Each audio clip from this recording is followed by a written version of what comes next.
കർത്താവിൻ്റെ അതിപരിശുദ്ധമായ നാമത്തിന് നന്ദി നിറഞ്ഞ ഹൃദയത്തോടെ സ്തോത്രം ചെയ്യുകയും സ്തുതിക്കുകയും ചെയ്യുന്നു. കർത്താവിൽ പ്രിയരെ, ഒരു പ്രാവശ്യം കൂടെ പരിശുദ്ധ ദൈവത്തിൻ്റെ തിരുമൊഴികൾ എന്നോട് എൻ്റെ വിഷയത്തെക്കുറിച്ച് സംസാരിക്കണമേ എന്നുള്ള ആകാംക്ഷയോടെ ഇന്ന് കർത്താവ് എന്താണ് നമ്മോട് പറയാൻ പോകുന്നത് എന്നുള്ള ആശ്ചര്യകുതുകമായിരിക്കുന്ന ചിന്തയോടെ ദൈവവചന കേൾവിക്ക് വേണ്ടി മനസ്സൊരുക്കത്തോടെ കാത്തിരിക്കുന്ന എൻ്റെ എല്ലാ പ്രിയപ്പെട്ടവർക്കും യേശുക്രിസ്തുവിൻ്റെ ധന്യമേറിയ നാമത്തിൽ എൻ്റെ വിനീതമായ സ്നേഹവന്ദനങ്ങൾ അറിയിക്കുന്നു. കർത്താവും രാജാതി രാജാവുമായിരിക്കുന്ന മഹാദൈവത്തിൻ്റെ തിരുമുമ്പിൽ തിരുവെഴുത്തുകൾ പരിശോധിക്കുമ്പോൾ കൊച്ചു കൊച്ചു വാക്കുകളിലൂടെ അനുദിന ജീവിതത്തിന് ആവശ്യമായിരിക്കുന്ന ആത്മീക ദൂതുകൾ മന്ന പൊഴിച്ചു തരുന്നത് പോലെ സ്വർഗത്തിൽ നിന്ന് പൊഴിച്ചു തന്ന് അതിനെ വ്യാഖ്യാനിക്കാനും പറഞ്ഞു തരുവാനുമുള്ള കൃപയും തന്ന് ദൈവം നമ്മെ ഓരോ ദിവസവും അലങ്കൃതമാക്കുന്നതിന് ദൈവത്തോട് എത്രമാത്രം നാം കടപ്പെട്ടിരിക്കുന്നു എന്നത് ഞാൻ പറയേണ്ടതില്ലല്ലോ. എല്ലാ മഹത്വവും എല്ലാ പുകഴ്ചയും എല്ലാ ആരാധനയും കർത്താവിന് അർപ്പിച്ചുകൊണ്ട് വചനം തരുന്ന ദൈവത്തിൻ്റെ തിരുമുമ്പിൽ ശിരസ് നമിച്ച് ഒരിക്കൽ കൂടി 1000 സ്തുതിയും സ്തോത്രവും മഹത്വവും കരയറ്റിക്കൊണ്ട് ഇന്ന് നാം ഒരുമിച്ച് ചിന്തിപ്പാൻ ആഗ്രഹിക്കുന്ന ദൈവിക ചിന്തയിലേക്ക് നമ്മുടെ ശ്രദ്ധയെ തിരിക്കാം. കർത്താവ് നമ്മോട് ഹൃദ്യമായിട്ട് ഇടപെടട്ടെ. നിങ്ങളോട് ഇടപെടുന്നത് ദൈവത്തിൻ്റെ നീതിയെന്ന് നമുക്ക് തെളിയേണ്ടതിന് കർത്തൃസന്നിധാനത്തിൽ ഇന്നത്തെ ചിന്തയ്ക്ക് ആധാരമായിരിക്കുന്ന വേദവാക്യം അപ്പോസ്തല പ്രവൃത്തി 21 അധ്യായം 30 വാക്യമാണ്. ഞാൻ ആ വാക്യം വായിപ്പാൻ ഒരുങ്ങുന്നു. അപ്പോസ്തല പ്രവൃത്തി 21 അധ്യായം 30 വാക്യം. നഗരം എല്ലാം ഇളകി, ജനം ഓടിക്കൂടി പൗലോസിനെ പിടിച്ച് ദൈവാലയത്തിന് പുറത്തേക്ക് ഇഴച്ചു കൊണ്ടുപോയി. ഉടനെ വാതിലുകൾ അടച്ചു കളഞ്ഞു. ഉടനെ വാതിലുകളെല്ലാം അടച്ചു കളഞ്ഞു. ദൈവാലയത്തിനകത്ത് പൗലോസ് അപ്പോസ്തലൻ ചെന്നിരിക്കുന്നു. ദീർഘനാളുകൾക്ക് ശേഷം യെരൂശലേമിലേക്ക് പൗലോസിൻ്റെ മാനസാന്തരത്തിന് ശേഷം അധികം പ്രാവശ്യം അദ്ദേഹം വന്നിട്ടില്ല.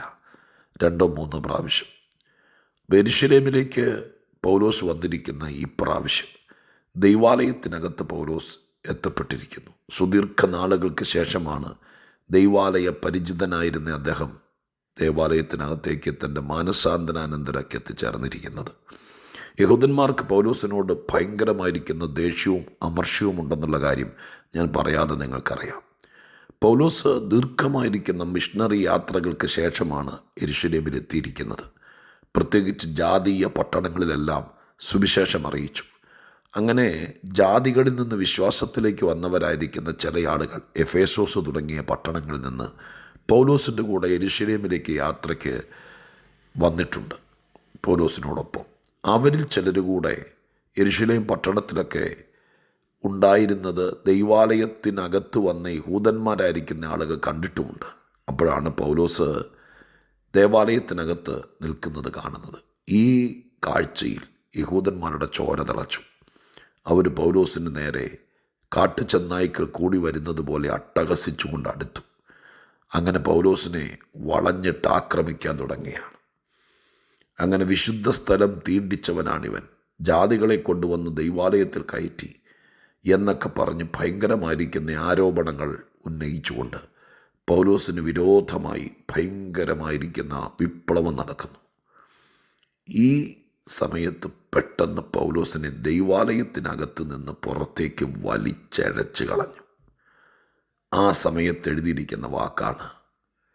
അത് ദൈവാലയ വാതിലുകൾ അടയ്ക്കേണ്ട സമയമാണോ, അതെയോ പെട്ടെന്നുണ്ടായിരിക്കുന്നൊരു ആഭ്യന്തര പ്രശ്നത്തിൻ്റെ വെളിച്ചത്തിൽ വാതിലുകളൊക്കെ അടച്ചതാണോ? ആ വിവരം കൃത്യമായിട്ട് ആ സമയകൃത്യതയൊന്നും എനിക്ക് മനസ്സിലാകുന്നില്ല. പക്ഷെ ഇന്ന് ഈ ഭാഗം വായിക്കുമ്പോൾ ഒരു കാര്യം ദൈവത്തിൻ്റെ ആത്മാവിൽ ഞാൻ ഭക്തന്മാരോടും വിശുദ്ധന്മാരോടുമുള്ള ബന്ധത്തിൽ ഗ്രഹിക്കുന്നു. ദൈവാലയത്തിനകത്ത് വെച്ച് ഈ പൗലോസിനെ അവർ ശക്തമായിട്ട് പീഡിപ്പിക്കുകയും ഉപദ്രവിക്കുകയൊക്കെ ചെയ്യാൻ തുടങ്ങിയിരുന്നെങ്കിൽ ഒരുപക്ഷെ പുറത്തുള്ള ആരും അതറിയാതെ പോയേനെ. പൗലോസിൻ്റെ ജീവൻ ഹാനികരമായനെ. അതിനകത്ത് വെച്ച് ഈ ഭക്തനെ ചിലപ്പോൾ ഉപദ്രവിച്ചവർ കൊന്നേനെ. പക്ഷെ ഉപദ്രവം നേരിടേണ്ടി വന്നു, പ്രതിസന്ധികൾ അഭിമുഖീകരിക്കേണ്ടി വന്നെങ്കിലും ആരൊക്കെയോ കൂടി പൗലോസിനെ ദൈവാലയത്തിനകത്തു നിന്ന് പുറത്തേക്ക് വലിച്ചഴച്ചു. പെട്ടെന്ന് വാതിലുകളെല്ലാം അടച്ചു കളഞ്ഞു. വാതിലുകൾ അടയുന്നതിനേക്കാൾ മുമ്പ് ഈ മനുഷ്യനെ ആ വലിയ അപകട സാധ്യതയിൽ നിന്ന്, ആ വലിയ ദൈവാലയത്തിൻ്റെ ഉൾമുറിക്കകത്ത് വെച്ച് ഒരുപക്ഷെ ഇല്ലാതാക്കി കളയാൻ പറ്റുന്ന സാഹചര്യത്തിൽ നിന്ന് ഇവരെ വലിച്ചഴച്ച് പുറത്തേക്ക് കൊണ്ടുവരാൻ ദൈവമായ കർത്താവ് ഒരു നിയോഗം പോലെ ഈ മനുഷ്യൻ്റെ ജീവന് ഹാനി വരാതിരിക്കേണ്ടതിന് ആരൊക്കെയോ എടുത്തോണ്ടല്ല, നടത്തിക്കൊണ്ടല്ല, വലിച്ചടച്ചാണെങ്കിലും പുറത്തേക്കിട്ടല്ലോ. പുറത്തേക്കിട്ടതിന് ശേഷമുള്ള സംഭവങ്ങൾ ആക്രോശിച്ചു, അട്ടഹസിച്ചു, അല്പം ചില ഉപദ്രവങ്ങൾ നേരിട്ടെങ്കിലും പെട്ടെന്ന് റോമൻ സൈന്യത്തിൻ്റെ സഹസ്രാധിപൻ രംഗത്തെത്തുന്നു. പട്ടാളം പൗലോസിനെ കയറി പിടിക്കുന്നു. അവിടെ എഴുതിയിരിക്കുന്ന വാക്കുകൾ വെച്ച് നോക്കുമ്പോൾ പൗലോസിനെ അവർ എടുത്തുകൊണ്ട് എന്ന വണ്ണം വേണം വിചാരിക്കാൻ. അതെ, 36 വാക്യം വായിക്കുമ്പോൾ അങ്ങനെ തന്നെ എഴുതിയിരിക്കുന്നു. പൗലോസിനെ പട്ടാളത്തിന് എടുക്കേണ്ടി വന്നു. ചുമന്നുകൊണ്ട്, എടുത്തുകൊണ്ട് അകത്തേക്ക് സുരക്ഷിത സ്ഥാനത്തേക്ക് കയറേണ്ടി വന്നു. പ്രിയപ്പെട്ടവരെ, ഇതൊരു ചരിത്രമാണ്, ഒരു സംഭവമാണ്. ഇതിനകത്ത് ആത്മീകമായിരിക്കുന്ന കൽപ്പനകളോ ഉപദേശങ്ങളോ ഒന്നുമില്ല. പക്ഷേ ഈ ഭാഗങ്ങളെല്ലാം കൂടി കൂട്ടി വായിച്ചപ്പോൾ ഇന്ന് ഞാൻ ദൈവത്തിൻ്റെ തിരുസന്നിധിയിലിരുന്ന് എൻ്റെ മനസ്സ് ചിന്തിച്ച ചില കാര്യങ്ങൾ പറയാം. ദൈവമായ കർത്താവ് ഒരു ദൈവഭക്തനോടുള്ള ബന്ധത്തിൽ ഏത് സ്ഥലത്ത് എത്ര വലിയ പ്രതികൂലങ്ങളുടെ നടുവിൽ, പ്രയാസപ്പെടുത്തുന്നവരുടെ നടുവിൽ, ഇല്ലാതാക്കാൻ വേണ്ടിയിട്ട് കൈക്കരുത്തുള്ളവരുടെ നടുവിൽ ചെന്ന് പെട്ടാലും അതിൻ്റെ നടുവിലും ദൈവമായ കർത്താവിൻ്റെ ഭയങ്കരമായിരിക്കുന്ന കരുതലും നടത്തിപ്പും സൂക്ഷിപ്പും ഉണ്ടെന്നുള്ള കാര്യം ഈ ഭാഗത്ത് നമുക്ക് നന്നായി മനസ്സിലാക്കാൻ കഴിയുന്നു. ഞാൻ ഇങ്ങനെ പറയട്ടെ, ഇതിനെല്ലാം കൂടി ക്രോഡീകരിച്ച് ചിലർ ദൈവാലയത്തിനകത്ത് നിന്ന് വലിച്ചഴച്ചു. നടത്തിക്കൊണ്ടല്ല, കയ്യെ പിടിച്ചുകൊണ്ടല്ല, വലിച്ചഴച്ചു എന്നാണ് എഴുതിയിരിക്കുന്നത്. ഇഴച്ചുകൊണ്ട് പുറത്തേക്കിട്ടു. ദൈവാലയത്തിനകത്ത് നിന്ന് എന്ന് പറയുന്നത് സങ്കേതമായിരിക്കുന്ന, സുരക്ഷിതത്വമായിരിക്കുന്ന, മനുഷ്യന് അഭയമായിരിക്കുന്ന സ്ഥലമാണ് ദൈവാലയം. അതിനകത്തുനിന്ന് ഒരു മനുഷ്യനെ വലിച്ചഴച്ച് പുറത്തേക്ക് ചണ്ടിക്കൂമ്പാരം പോലെ, ഒരു വേസ്റ്റ് എടുത്ത് ചത്ത ഒരു എലിയെ വാലെ തൂക്കി എറിഞ്ഞു കളയുന്നത് പോലെ ഭക്തനായിരിക്കുന്ന ഒരു ദൈവഭക്തനെ ദൈവാലയത്തിനകത്തുനിന്ന് പുറത്തേക്ക് വലിച്ചഴയ്ക്കുകയും വാതിലുകളെല്ലാം തല്ലി അടയ്ക്കുകയും ചെയ്തപ്പോൾ പുറത്തേക്ക് ഇറങ്ങിയിട്ട് അവർക്ക് ബോധിച്ചതുപോലെ ചെയ്യാമെന്നുള്ള വിചാരത്തോടെ വളഞ്ഞു നിന്ന് ആക്രമിക്കുന്ന സമയത്ത് ദൈവമായ കർത്താവ് പെട്ടെന്ന് ഏത് വിധേന ആയിക്കോട്ടെ, വെറും 2 പട്ടാളക്കാരെയല്ല, സഹസ്രാധിപനെ, 1000 പേർക്ക് അധിപനായിരിക്കുന്ന പട്ടാളത്തിൻ്റെ ഏറ്റവും സമുന്നത ഉദ്യോഗസ്ഥനെ അവിടെ എത്തിച്ചിട്ട് ആളുകളുടെ ആരവത്തിനിടയിൽ പട്ടാളം അവനെ എടുത്തുകൊണ്ട് കോട്ടയ്ക്കകത്തേക്ക് കയറി. ഞാനിങ്ങനെ പറഞ്ഞ് അവസാന ഭാഗത്തേക്ക് വരട്ടെ. 1, 2, 3 കാര്യങ്ങൾ.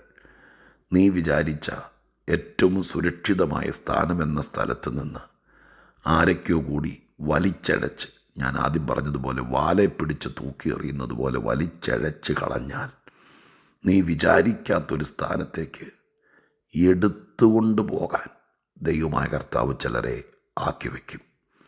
കർത്താവിൻ്റെ നാമത്തിൽ ഞാൻ ഈ മാസാരംഭ ദിവസങ്ങളിൽ പ്രത്യേകം പറയുന്നു, കരുതേണ്ട, സുരക്ഷിതത്വം തരേണ്ട, ചേർത്ത് പിടിക്കേണ്ട, പ്രതീക്ഷിച്ച സ്ഥാനത്ത് നിന്ന് ചിലർ കൂടി തള്ളിയിറക്കുമല്ല, വലിച്ചഴച്ച് കളഞ്ഞാലും, അതിൻ്റെ പുറകിൽ വാതിലുകളൊക്കെ അടച്ചു കളഞ്ഞാലും, വീണ്ടും ഇല്ലാതാക്കാൻ വേണ്ടിയിട്ടുള്ള ഭയങ്കരമായിരിക്കുന്ന പരാക്രമങ്ങൾ ആരൊക്കെ കാട്ടിയാലും ആ സ്പോട്ടിൽ ദൈവമായ കർത്താവ് നിന്നെ എടുത്തുകൊണ്ട് ഒരു സുരക്ഷിത സ്ഥാനത്തേക്ക് എത്തിക്കാൻ വിചാരിക്കാത്ത ചിലരെ ദൈവമായ കർത്താവ് അവിടെ എത്തിപ്പാൻ വിശ്വസ്തനായ ദൈവമാണ്.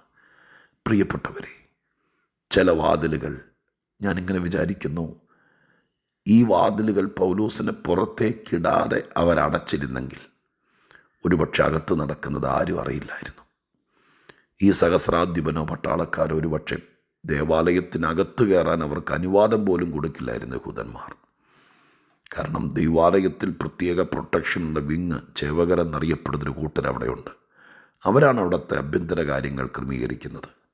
അല്ലാതെ പുറത്തുനിന്ന് ഒരു പട്ടാളത്തിനോ പോലീസിനോ അവിടെ കയറാനോ ദൈവാലയ കോമ്പൗണ്ടിനകത്ത് കയറി കാര്യങ്ങൾ നടത്താനോ അവരെ അനുവദിക്കില്ല. പക്ഷെ ദൈവം എത്ര കൃത്യമായിട്ടാണ് ചെയ്തത്. വാതിലുകൾ അടയുന്നതിനേക്കാൾ മുമ്പ്, അല്ല അവരടയ്ക്കുന്നതിനേക്കാൾ മുമ്പ് തൻ്റെ ഭക്തനെ ഏത് വിധേനയാണെങ്കിലും വലിച്ച് പുറത്തേക്കിടാൻ ദൈവമായ കർത്താവ് നിർബന്ധിച്ചു. അങ്ങനെ വാതിലുകൾ അടയുന്നതിനേക്കാൾ മുമ്പ് ഏറ്റവും വലിയ അപകട മേഖലയിൽ നിന്ന് പുറത്തേക്ക് വലിച്ചിട്ടു. ആ പുറത്തേക്ക് അവർ വലിച്ചഴച്ചവനെ തോളിലെടുത്തുകൊണ്ട് എത്തേണ്ടിടത്തേക്ക് എത്തിക്കാൻ കർത്താവ് ചിലരെ ആക്കി വെച്ചു. ഞാൻ ഇത്രയേ പറയുന്നുള്ളൂ. ചില വാതിലുകൾ അടയുന്നതിനേക്കാൾ മുമ്പ് ദൈവം നിന്നെ അപകട മേഖലയിൽ നിന്ന് പുറത്തേക്കെടുക്കും. ആരൊക്കെയോ വലിച്ചഴച്ച് പുറത്തേക്ക് കളഞ്ഞാൽ തോളിലെടുത്ത് അകത്തേക്ക് മറ്റൊരു സുരക്ഷാ സ്ഥാനത്തേക്ക് കയറ്റാൻ ദൈവം ആരെയും ആക്കി വയ്ക്കും. ബാക്കിയെല്ലാം നിങ്ങൾ ഒരു വട്ടം കൂടി കേട്ടിട്ടാണെങ്കിലും ഗ്രഹിച്ചുകൊള്ളുക. കർത്താവിൻ്റെ വിശ്വസ്തതയ്ക്ക് നന്ദി പറഞ്ഞുകൊള്ളുക. എന്നും ദൈവത്തിൻ്റെ വിശ്വസ്തരായി എവിടെയും നിൽക്കുക. ചുറ്റുവട്ടത്ത് സംഭവിക്കുന്നതെല്ലാം നന്മയ്ക്കാക്കി വ്യാപരിപ്പാൻ ദൈവത്തെ കൊണ്ട് കഴിയും. ചിലർ വാതിലുകൾ അടയ്ക്കട്ടെ. നിന്നെ അകത്തിട്ടടയ്ക്കാതെ നിന്നെ പുറത്തിട്ടടയ്ക്കുന്നത് നന്മയ്ക്കാക്കി തീർക്കട്ടെ. വലിച്ചഴച്ച് കളഞ്ഞവരുടെ നടുവിൽ തോളിലെടുക്കേണ്ടവരെ ദൈവം വരുത്തട്ടെ. ബാക്കി ജീവിതത്തിലൂടെ ദൈവം തെളിയിക്കട്ടെ.